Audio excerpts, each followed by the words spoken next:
अंतरराष्ट्रीय युवा विद्वान, जैन दर्शन में यूनिवर्सिटी टॉप व गोल्ड मेडलिस्ट, जैन सिद्धांत एवं न्याय विषयों को सरलता से समझाने वाले, यूएसए, इंग्लैंड, ऑस्ट्रेलिया आदि अनेक देशों में जैन धर्म की महती प्रभावना करने वाले, पंडित टोडरमल पुरस्कार, युवा विद्वत रत्न आदि अनेक पुरस्कारों से सम्मानित मूर्धन्य विद्वान डॉक्टर संजीव कुमार गोधा जयपुर द्वारा जानिए धर्म का मर्म। इस कार्यक्रम के पुण्यार्जक हैं सुरेंद्र जैन, रजनी जैन, राहुल जैन, प्रज्ञा जैन, एरिया जैन, ईरव जैन, फर्म राहुल ट्रांसफॉर्मर्स, कोटा। अपेक्षित विस्तार से कल इसकी चर्चा कर ली थी। श्रद्धा की बात कही थी, विश्वास की बात कही थी, पात्रता की बात कही थी। अरे विश्वास बहुत बड़ी चीज है। और अब विश्वास के बाद में दूसरा नंबर आता है विनय का। एक बात कहूं आपको, जहां विश्वास होता है वहां विनय होती है, जहां श्रद्धा होती है वहां मस्तक झुकता है। दर्शन के बाद में, दर्शन विशुद्धि के बाद में, श्रद्धा की निर्मलता के बाद में यदि विनय को रखा गया है तो कुछ तो हेतु होगा। श्रद्धा के बाद में विनय को क्यों रखा गया? श्रद्धा, क्योंकि जिनके प्रति हमारी श्रद्धा होती है उनके प्रति हमारा मस्तक अपने आप झुकता है, अपने आप। जिनके प्रति श्रद्धा होगी उन्हें सलाम करने का मन होता है, जिनके प्रति श्रद्धा होगी उनके चरण छूने का मन होता है, जिनके प्रति श्रद्धा होगी उनकी बात मानने का मन होता है, जिनके प्रति श्रद्धा होगी उनकी जय जयकार करने का मन करता है, जिनके प्रति श्रद्धा होगी उनके लिए कुछ भी करने की भावना होती है। तो विनय सेकंड नंबर पर आती है, श्रद्धा पूर्वक विनय। श्रद्धा में चर्चा की देवशास्त्र गुरु के प्रति श्रद्धा की, और विनय में चर्चा कर रहे हैं उनके बताए हुए मार्ग पर चलने की। विनय उनके प्रति करी विनय, विनय करो विनय। विद्या ददाति विनयम, विनयम ददाति विद्या। माने विनय से विद्या आती है, विनय से प्राप्त करता है। विनय बहुत बड़ी चीज है। जहां विनय होती है वहां प्राप्ति होती है। यहां अकेली विनय की नहीं, विनय के साथ में संपन्नता की चर्चा चल रही है। दुनिया में कई तरह के संपन्न लोग होते हैं। आपने कई प्रकार के संपन्न लोग देखे होंगे, सुने होंगे, पढ़े होंगे, जाने होंगे। कई तरह के संपन्न, और संपन्न शब्द का अर्थ होता है वो चीज होना, इसका नाम है संपन्नता। कोई विनय से संपन्न होता है, कोई ज्ञान से संपन्न होता है, कोई गुण से संपन्न होता है, कोई धन से संपन्न होता है, कोई परिवार से संपन्न होता है। बोलते हैं ना ऐसे शब्द अपन, परिवार संपन्न, धन संपन्न है साहब, ये ज्ञान संपन्न है भाई साहब, और ये गुण संपन्न है, और ये वैभव संपन्न है।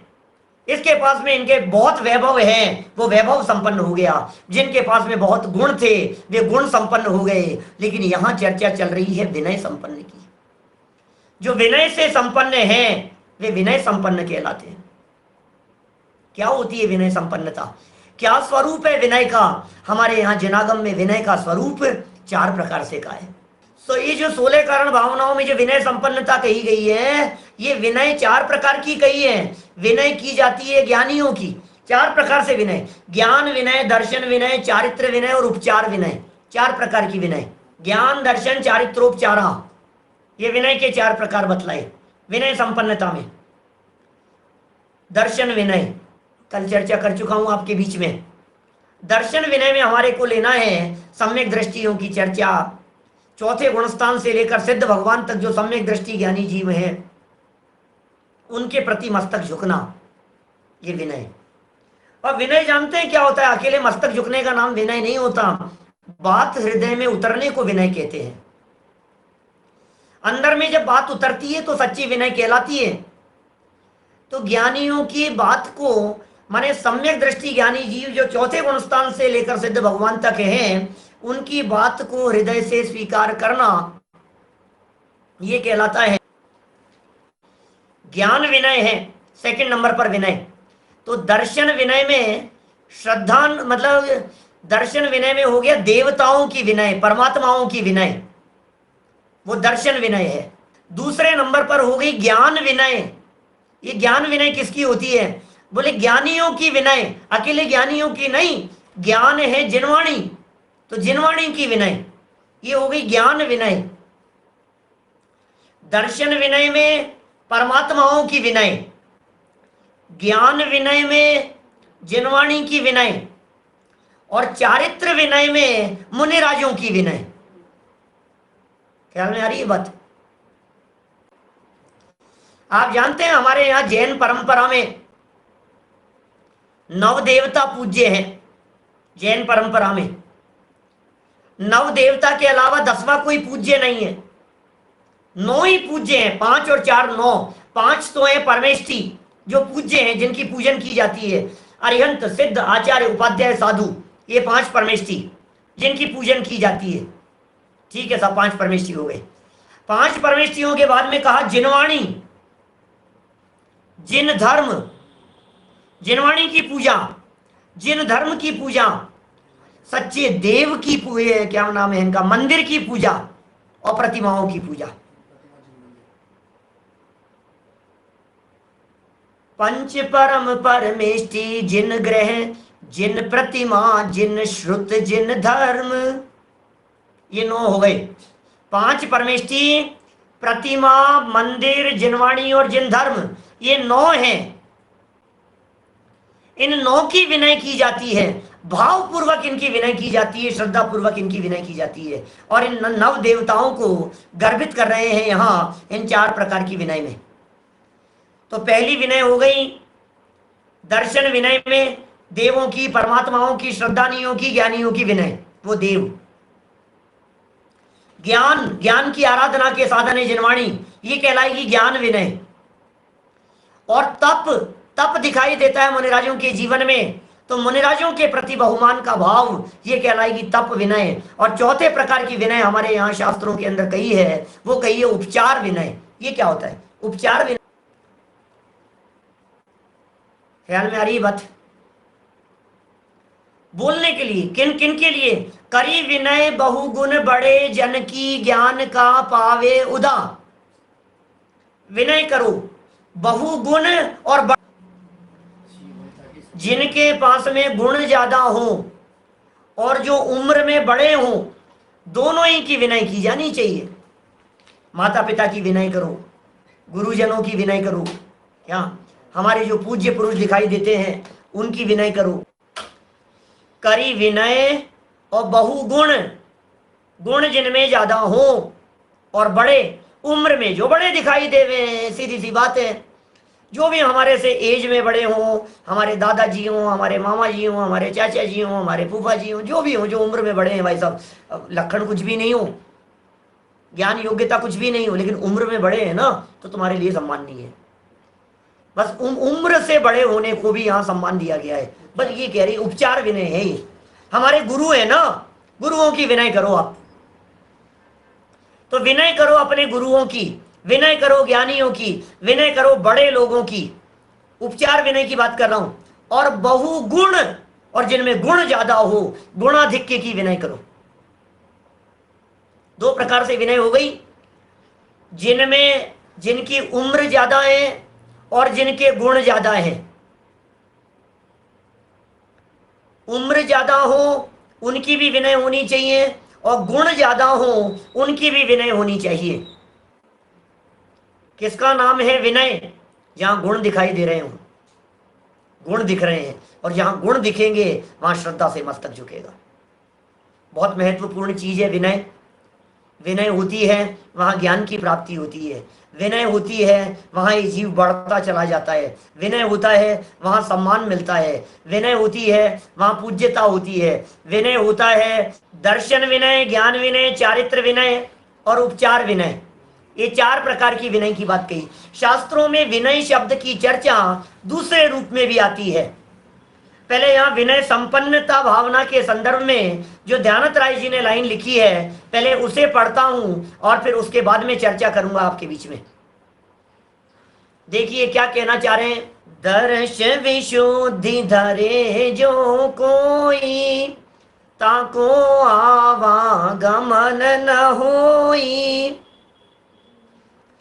विनय महाधारे जो प्राणी, शिव वनिता की सखी बखानी। विनय महाधारे जो प्राणी, जो प्राणी इस महान विनय को धारण करता है। देखो विनय को धारण करने शब्द का प्रयोग कर रहे हैं। ज्ञान प्राप्त किया जाता है, विनय धारण की जाती है। प्राप्त करने के लिए नहीं कह रहे, विनय की प्रवृत्ति के लिए नहीं कह रहे, विनय के आचरण के लिए नहीं कह रहे हैं। ये कह रहे हैं विनय धारण करो, विनय को धारण किया जाता है। इसका मतलब अंदर से विनय होती है। और सच्ची विनय जानते हैं आप क्या होता है? विनय में झुकना होता है। और किसकी तरफ झुकना होता है? अरे पर की तरफ तो ये जीव अनंत बार झुका है, लेकिन अपने स्वभाव की तरफ झुकना, ये सच्ची विनय कहलाती है। जो जीव अपने स्वभाव की तरफ झुकता है, जिसके उपयोग का अवलंबन अपने त्रिकाली आत्म तत्व के साथ में होता है, फिर उसकी विनय सारा जगत करता है। 3 लोक उसकी विनय करता है, 3 लोक उसकी पूजा करता है, वो तीनों लोकों में पूज्य हो जाता है। ये होती है असली विनय। और जो यहां बात कही थी अभी हमने, करी विनय बहुगुण बड़े जन की। अब ये बहुगुण का अर्थ तो करो, थोड़ा सा तो बात समझ में आएगी आपके। बहुगुण क्या होता है? जिनमें गुण ज्यादा हो। हाँ साहब, इनमें बहुत गुण है साहब। अरे भाई साहब, ये तो बहुत गुणवान है, ये बहुत गुणवान है भाई साहब। ओ भाई, सच में इनके गुणों को नमस्कार कर रहे हैं भैया हम तो। सुन सुन सुन, क्या कह रहे हैं? तेरे में जितने गुण हैं, उससे ज्यादा गुण 3 लोक में किसी के पास में नहीं है। क्या बात है भाई साहब। ये जैन परंपरा का मार्ग है, ये जिनवाणी का मार्ग है। जिनवाणी ये कहती है सर्व जीव चे सिद्ध सम। द्रव्य संग्रह के अंदर गाथा दी है, मूल गाथा। नेमिचंद्राचार्य देव कह रहे हैं, मग्गण गुण ठाणी चौदेसी अवंतित अशुद्ध नया, और विण्य या संसारी सव्वे शुद्धाऊं शुद्ध नया। सर्व जीव छे सिद्ध सम, जे समझे थे थाए। सर्व जीव सिद्धों के समान है, सर्व जीव एक समान है, सब में गुण एक समान है। सिद्ध भगवान में भी मुझसे ज्यादा गुण नहीं है। ये कैसे गुणों की बात है? बहुगुण माने किसमें ज्यादा गुण है? बताना तो पड़ेगा आपको। आत्मा में अनंत गुण है, मुझ में अनंत गुण है, प्रकट नहीं हो, लेकिन ये आत्म तत्व अनंत गुण संपन्न है। उस आत्मा की विनय होनी चाहिए, उस स्वभाव की विनय होनी चाहिए। और जो उस आत्म स्वभाव की विनय करता है, जो वस्तु की विनय करता है, जो अपने निज वैभव की विनय करता है, वो जीव पूजनीय हो जाता है। लेकिन फिर भी इतना सब कुछ होते हुए भी यहां विनय को धर्म नहीं कहा। विनय 3 प्रकार का, विनय भावना 4 प्रकार की, विनय के 4 प्रकार। लेकिन विनय शब्द का प्रयोग हमारे यहां जिनवाणी में 3 जगह पर किया जाता है। 3 जगह पर जिनवाणी में विनय शब्द का प्रयोग मिलता है। नंबर फर्स्ट जो हमने यहां पढ़ा, विनय विनय विनय, गलत फहमी में मत रह जाना। ये विनय खतरनाक भी है, ये विनय फंसाने में भी समर्थ है, ये विनय मार डालेगी, ये विनय नरक निगोद में ले जाएगी। क्या बात कर रहे हो साहब, विनय तो अच्छी चीज है। कि नहीं, जो विनय योग्य हो उनकी तो विनय करो, और जो विनय के योग्य नहीं हो उनकी विनय बिल्कुल मत करो। ऐसा कहती है जनवाणी। आप आलोचना पाठ बोलते हैं, उस आलोचना पाठ में मिथ्यात्व के 5 भेद बतलाए हैं। विपरीत एकांत विनय के, संशय अज्ञान कुनय के। कुनय माने मिथ्यात्व, विनय नाम का एक मिथ्यात्व है। सबको समान मानना, सबको पूज्य मानना, सबको बराबर समझ लेना, सब हमारे जैसे वीतरागी भगवान हैं, उसके समान जगत के सभी देवी देवताओं को एक ही स्तर पर रख देना, इसका नाम है विनय मिथ्यात्व। जो ग्रहित मिथ्यात्व है, जो कुदेवादिक के प्रकरण में सुबह हमने चलाया है कुछ दिन पहले, वो है विनय मिथ्यात्व। ये विनय मिथ्यात्व महापाप, विनय मिथ्यात्व महापाप है। एक दूसरा विनय है जो है पुण्य, वो है विनय संपन्नता भावना। ऐसा पुण्य, इतना उत्तम जाति और इतना उत्कृष्ट जाति का पुण्य, तीर्थंकर कर्म प्रकृति को बांधने में समर्थ पुण्य, विनय संपन्नता भावना। 16 कारण भावनाओं में विनय संपन्नता ये पुण्य है। विनय मिथ्यात्व पाप है, विनय संपन्नता पुण्य है। और विनय नाम का कहा है एक तप। 12 प्रकार के तप है ना, 6 प्रकार के तप कहे गए हैं बहिरंग। 6 प्रकार के तप कहे गए हैं। अंतरंग, अनशन, उनोदर, वृत्ति परिसंख्यान, रस परित्याग, विवित्त शय्यासन, काय क्लेश, ये 6 प्रकार के बहिरंग तप हैं। अंतरंग तपों में प्रायश्चित, विनय, विनय नाम का तप, विनय तप भी है, वो विनय तप होता है धर्म, क्यों? और निर्जरा से मुक्ति की प्राप्ति होती है, वो धर्म है। इसका मतलब एक विनय नाम का तप जो धर्म है वो मुक्ति का कारण है, विनय संपन्नता। और एक तीसरे नंबर का कहा गया विनय मिथ्यात्व,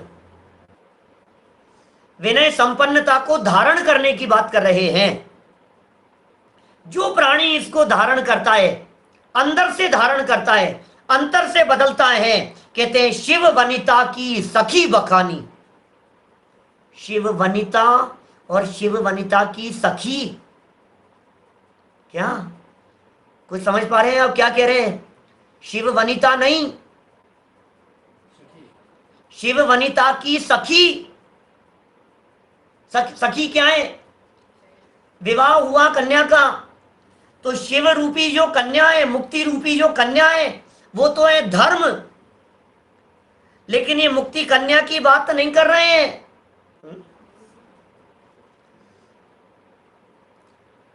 देखिए, शिव वनिता माने मुक्ति रूपी स्त्री, वो तो हो गया धर्म। और उस मुक्ति रूपी स्त्री के साथ में जो उसकी सहेलियां हैं, सखी है, क्योंकि शिव वनिता की, वनिता नहीं कह रहे, वनिता मानी तो पत्नी हो गई, मुक्ति रूपी स्त्री की बात हो गई। ये कह रहे हैं सखी मतलब सहेली। तो सहेली का काम क्या है? सहेली का काम बेडरूम तक जाने का नहीं है, दरवाजे तक है। दरवाजे के अंदर प्रवेश नहीं होगा उसका। अपनी सहेली जिसका विवाह हो गया है उसे दरवाजे तक छोड़ने के लिए तो आ सकती है, अंदर नहीं जाएगी। इसी तरह से ये पुण्य प्रकृति है, ये मुक्ति महल तक तो नहीं जाएगी, लेकिन दरवाजे तक पहुंचाने का काम करेगी। इसका नाम है सखी। ये पुण्य है, ये शुभ भाव है। परिणामों की निर्मलता के लिए इस प्रकार की बातें कही गई है। अब ये तीसरी भावना है, इसका नंबर 3 नंबर पर क्यों आया? क्योंकि जहां श्रद्धा होगी, जहां विनय होगी, वहां समर्पण होगा। आप किन की बात को मानते हैं ये बतलाइए। जिनके प्रति श्रद्धा है, जिनके प्रति विनय है, जिनके प्रति श्रद्धा और विनय आपके चित्त में है, वे यदि आपसे कोई बात कहें तो आपकी ये हिम्मत नहीं है कि आप उसे टाल देवें। होता है ऐसा। डे टू डे लाइफ में आप देखिए, अपने रूटीन लाइफ में देखिए, इनके प्रति हमारी श्रद्धा बहुत है, मैं बहुत रिगार्ड करता हूं उनका। अब उन्होंने जो कह दिया है मैं उसे टाल नहीं सकता। जिनेंद्र देव के प्रति श्रद्धा है, देव शास्त्र गुरु के प्रति श्रद्धा है, तो देव शास्त्र गुरु के प्रति विनय का भाव है। तो देव शास्त्र गुरु का आदेश है, हे जीव तू विषयों में मत फंसना, हे जीव तू भोगों में मत फंसना, हे जीव पंचेंद्रिय विषय भोगों में आनंद नहीं है, हे जीव अपने उपयोग को 5 इंद्रियों के विषय भोगों से हटाकर अपने गायक भगवान आत्मा की तरफ जोड़ने का प्रयास कर। ये आदेश है हमारे तीर्थंकर परमात्माओं का, हमारे वीतरागी संतों का, हमारे सत्शास्त्रों का। उसका पालन कीजिए और इसका पालन कहलाएगा शील व्रतेश्वर अतिचार। व्रतों का पालन करने के लिए जीव तैयार हो जाता है, जैसा आदेश दिया। तीसरे नंबर की भावना में व्रत की चर्चा की है, अनतिचार पूर्वक। अतिचार नहीं, अतिचार नहीं लगेंगे, शील में अतिचार नहीं होंगे, शील में किसी प्रकार के दोष नहीं लगेंगे। शील शब्द के कई अर्थ होते हैं। शील का अर्थ ब्रह्मचर्य भी है, शील का अर्थ स्वदार संतोष भी है, शील का अर्थ स्वभाव भी होता है। और शील व्रत का अर्थ 7 प्रकार के व्रतों को हमारे यहाँ शास्त्रों में शील व्रत कहा है। श्रावकों के 12 व्रत होते हैं ना, श्रावक के 12 व्रत है। उन 12 व्रतों में 5 अणुव्रत, 3 गुण व्रत और 4 शिक्षा व्रत। तो 5 अणुव्रतों के अतिरिक्त बाकी के जो 7 बच गए हैं, 3 गुण व्रत और 4 शिक्षा व्रत, इन 7 को मिलाकर के एक नाम दिया जाता है, कहा जाता है शील व्रत। इनका नाम है शील व्रत। बहुत विस्तार से चर्चा तो नहीं करूंगा, शील की चर्चा थोड़ी बहुत करता हूं, फिर समय थोड़ा रहेगा तो 7 की चर्चा करूंगा। विस्तार से यदि आपको इन व्रतों को जानना हो, 3 गुण व्रत और 4 शिक्षा व्रतों को जानना हो, तो हमने 2-3 महीने पहले छेड़ाला के अंतर्गत चौथी ढाल में, लगभग 3-3.5 महीने हो गए होंगे, हमने चौथी ढाल में चर्चा की है। आप वहां से विस्तार से एक एक छंद में इन सब की चर्चाएं सुन सकते हैं। देखिए, शील माने स्वभाव, स्वभाव से बाहर निकला, स्वभाव से बाहर निकला और कुशील हो गया। क्या स्वभाव से बाहर निकलने का नाम कुशील? पाप तो कुशील है ही, अरे पुण्य को भी कैसे सुशील कहें, ऐसा कह रहे हैं कुंद कुंदाचार्य देव समय सार ग्रंथ में। सारा जगत पाप को कुशील कहता है, लेकिन ये पुण्य मुझे स्वभाव से पतित कराता है, मैं उस पुण्य को कैसे सुशील कहूं? ये पुण्य भी मेरी स्वभाव परिणति का घात करने वाला होने से कुशील ही है। ओ, पुण्य को भी कुशील कहने की हिम्मत ये कुंद कुंदाचार्य जैसे समर्थ आचार्यों की ही हो सकती है। कौन कहे पुण्य को कुशील? शील के पालन करने का उपदेश है भाई साहब। मन बहुत चंचल है, मन की चंचलता को रोकिए। मन चंचल है, मन की गति इस जगत में सबसे तीव्र कही गई है। मन को कई स्थानों पर शास्त्रों में हाथी के समान कहा गया है, मन को कई स्थानों पर शास्त्रों में बंदर के समान कहा गया है। अरे इस मन रूपी बंदर को जिनवाणी रूपी वृक्ष के ऊपर छोड़ दो, कभी प्रथमानुयोग की शाखाओं पर, कभी चरणानुयोग की शाखाओं पर विचरण करने दो, केली करने दो इस मन को। चंचल है ये, इस मन को अवलंबन चाहिए, इस मन को आधार चाहिए, इस मन को बेस चाहिए। यदि जिनवाणी का बेस नहीं होगा तो तेरा ये चंचल मन भटके बिना नहीं रहेगा। इस जीव के अनर्थ के 2 ही कारण कहे नीतिकारों ने, शायद अपने पद्मनंदी पंचविंशति का जैसे ग्रंथों में भी ये उल्लेख है। 2 अनर्थ के कारण कहे हैं, एक कहा धन और एक कहा स्त्री।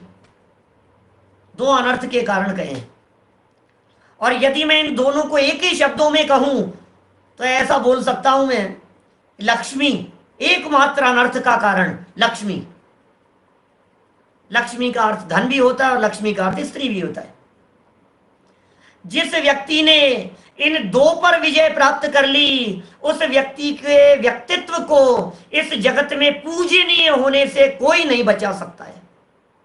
बोलो, जिसने स्त्री पर विजय प्राप्त कर ली, जिसने अपने काम विकार पर विजय प्राप्त कर ली, जो पर की तरफ आसक्त नहीं होता, जिसकी परिणति, जिसका उपयोग पर स्त्री की तरफ, पर की तरफ मोहित नहीं होता, आकर्षित नहीं होता, जिसे धन प्रभावित करने में समर्थ नहीं होता, पैसा जिसे विचलित करने में समर्थ नहीं होता, उस व्यक्ति का तो कहना ही क्या है। अनर्थकारी है 2 के चक्कर में उलझ गया। हम जो स्त्री शब्द का प्रयोग कर रहे हैं, वहां पुरुष के हृदय में स्त्री के प्रति होने वाले विकार भाव के लिए स्त्री शब्द का प्रयोग किया गया है।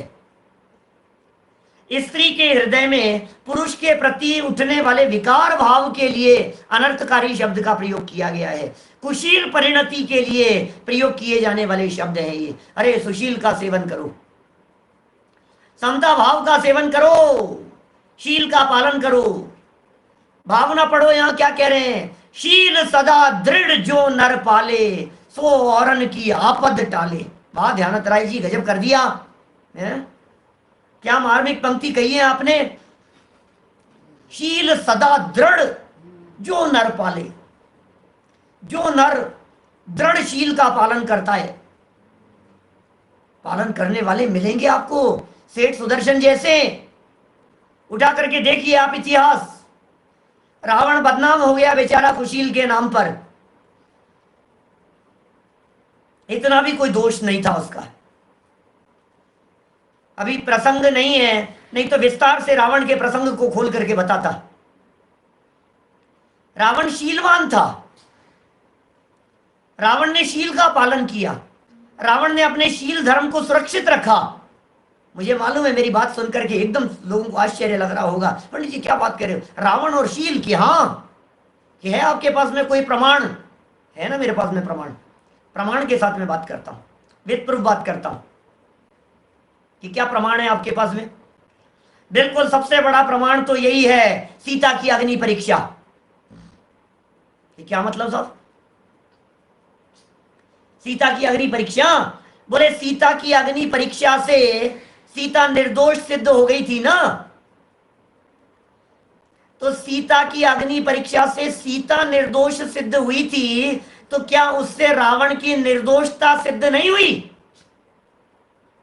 बोलिए, सोचो जरा गंभीरता से।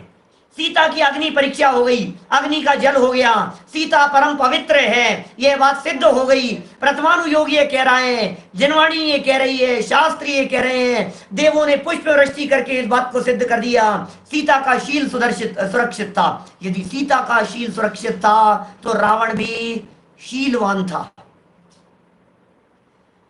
रावण शीलवान नहीं होता तो सीता का शील कैसे सुरक्षित रहता? बतलाइए मुझे।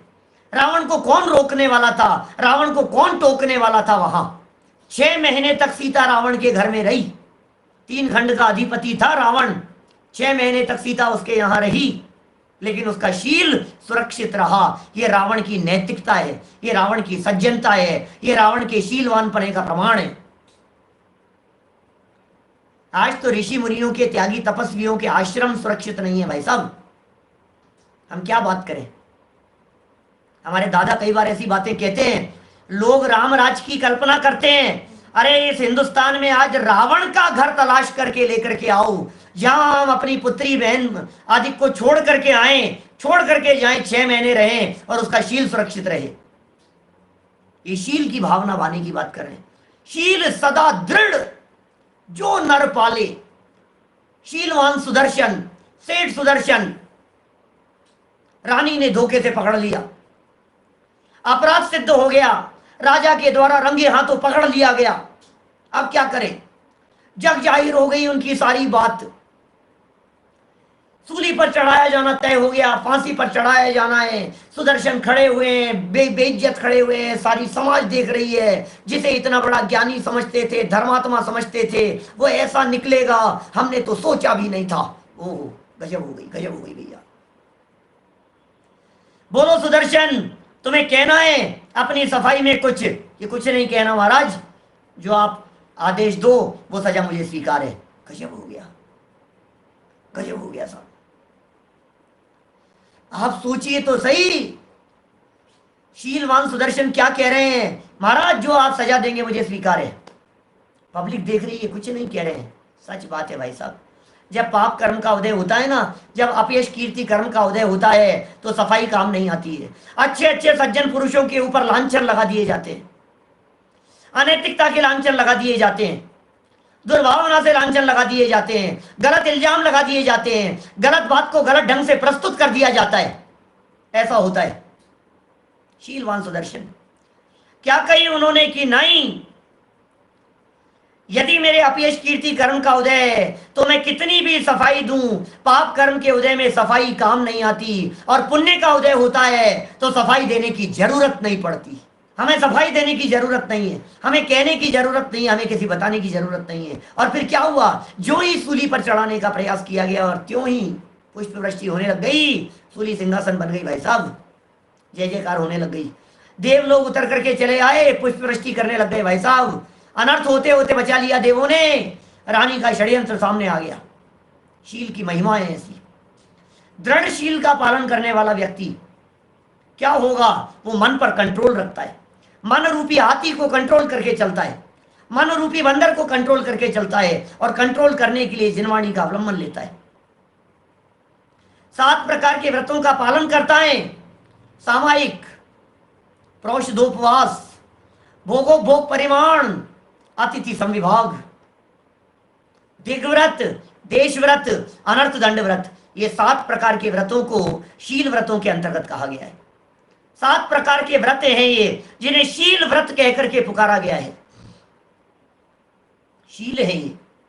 इन शील व्रतों की दृढ़ता के लिए आप क्या करेंगे इन शील व्रतों की दृढ़ता के लिए? कि शील व्रत की दृढ़ता के लिए सामायिक कीजिए। 7 प्रकार के व्रत है ना, सामायिक।